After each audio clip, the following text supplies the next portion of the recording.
Hey, what's up guys? Gons here for the Face Like the Sun YouTube channel. I got a message from Anthony Patch regarding an article that was published in the American Journal of Modern Physics. Apparent detection via new telescopes with concave lenses of otherwise invisible terrestrial entities, ITE. It was published by the Thunder Energies Corporation, Florida, USA. Ruggero Maria Santilli is the man behind this, and here's the citation for the article. I'll read you the abstract. Here's what it says, quote, "By using telescopes with concave lenses known as Santilli telescopes, trademark and patent pending by the U.S. publicly traded company Thunder Energies Corporation, we review preceding evidence for the apparent existence of antimatter galaxies, antimatter asteroids, and antimatter cosmic rays. Independently from these astrophysical detections, we present for the first time evidence for the apparent existence of entities in our terrestrial environment that are solely visible via telescopes with concave lenses,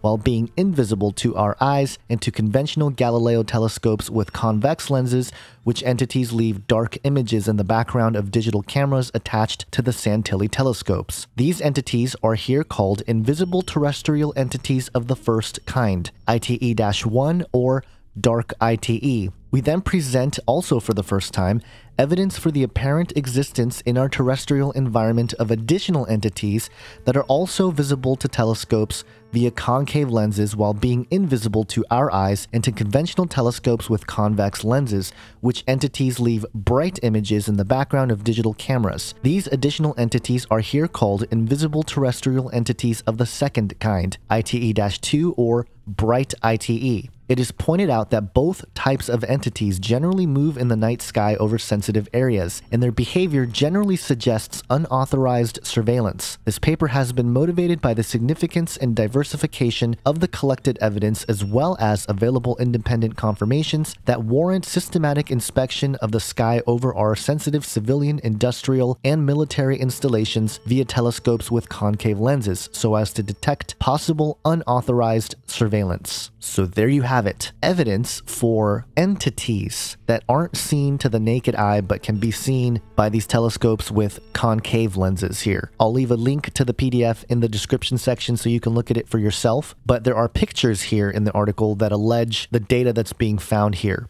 Here are a couple of images that were taken of alleged ITE-1 or Dark ITEs. This was taken on September 5th, 2015 in the evening sky over Tampa Bay, Florida.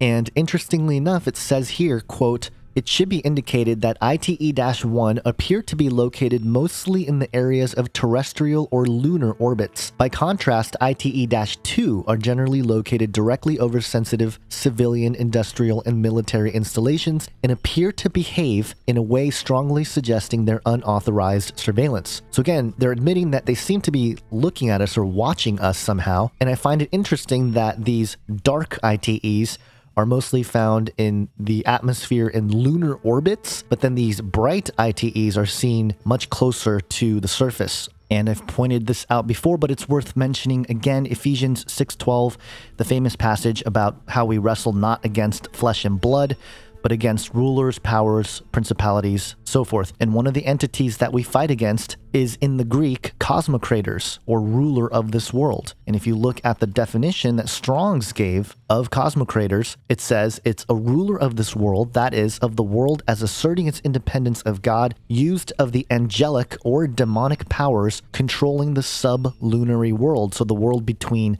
the moon and the earth. Very fascinating.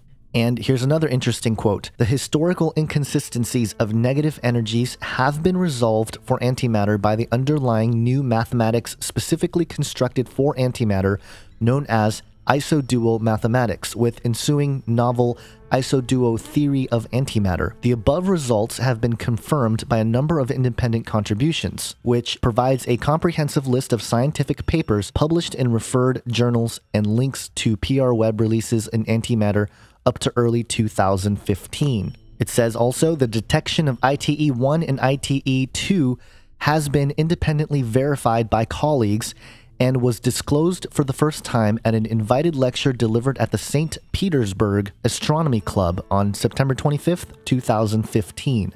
Now, just a reminder, September 25th, 2015 was when the Pope was in America announcing the 2030 Sustainable Development Plan. But getting back to the St. Petersburg Astronomy Club here, interestingly enough, the logo has a Saturn symbol to it, and it's considered the oldest and largest astronomical organization in the southeastern United States. And so it's out there. This information is being disseminated. Now, the express.co.uk also published about this article yesterday in an article that they titled "The Incredible Pictures Scientists Say Prove Invisible Alien Entities Are Here on Earth." And it kind of goes over Santilli and his sort of credibility or lack thereof in the scientific community.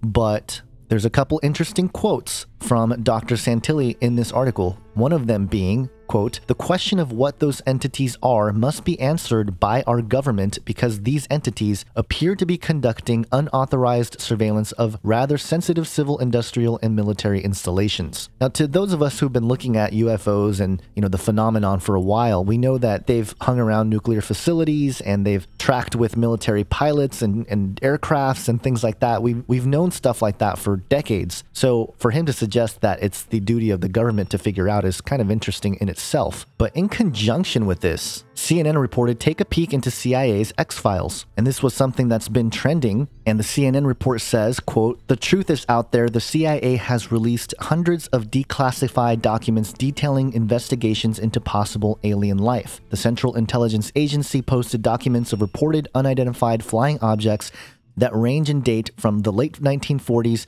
to the 1950s.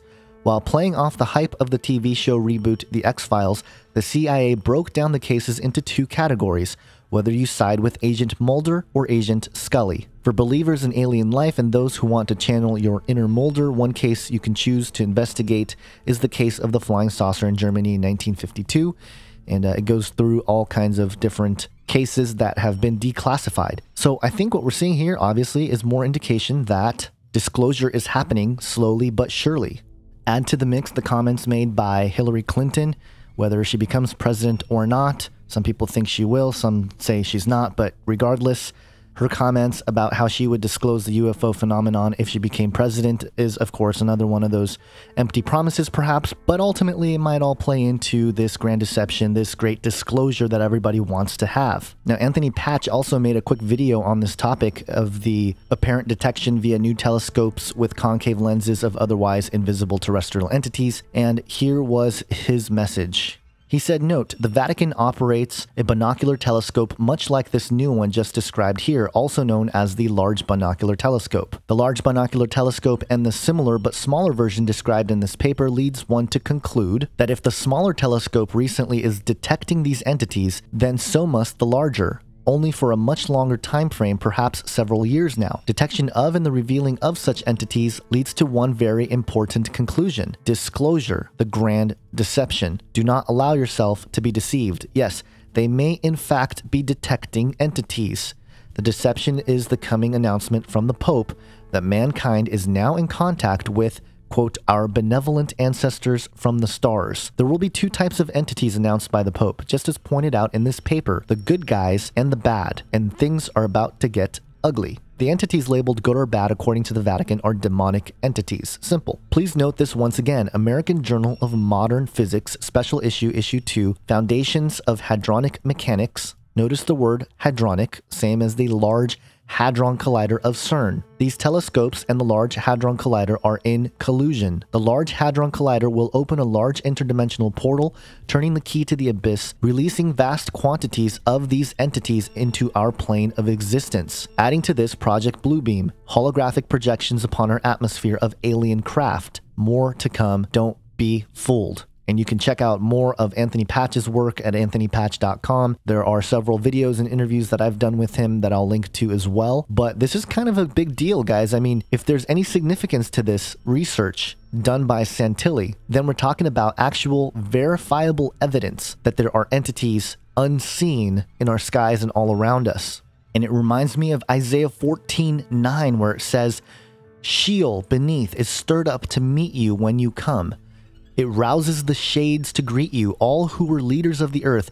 It raises from their thrones all who were kings of the nations. And why is this significant? Well, you have Sheol, but then you have the mention of the rising of the spirits of the dead. In the King James, it stirreth up the dead for thee.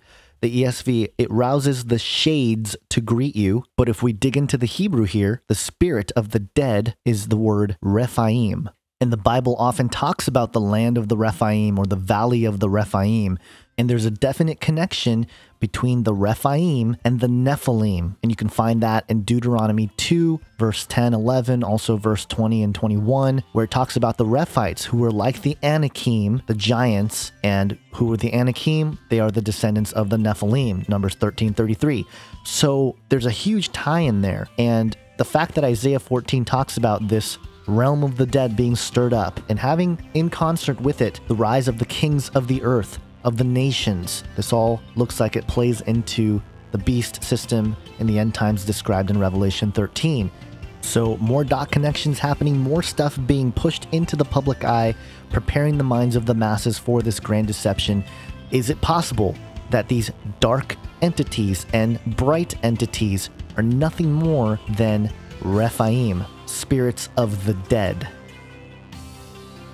Thanks for watching my video. Please share it with friends, family, and whoever else you think might benefit from this information. And if you haven't already, please subscribe to the Face Like the Sun YouTube channel and dig around the archives. I have hundreds of videos covering topics ranging from angels, aliens, and the Antichrist to global conspiracies of the New World Order, eugenics, genetics, Genesis 6, the Nephilim, transhumanism, and much, much more. And don't forget to check out my full-length documentaries, Age of Deceit, Fallen Angels, and the New World Order, and Age of Deceit 2, Alchemy, and the Rise of the Beast Image, all of which you can watch for free right here on the Face Like the Sun YouTube channel. And if you want even more content, check out canarycryradio.com, our podcast where we investigate similar issues and interview all kinds of experts on several different topics. In fact, we just finished episode 100, which is 7 hours long, where we interviewed 26 people in one podcast episode. You can find the podcast at canarycryradio.com or go subscribe to the Canary Cry Radio YouTube channel.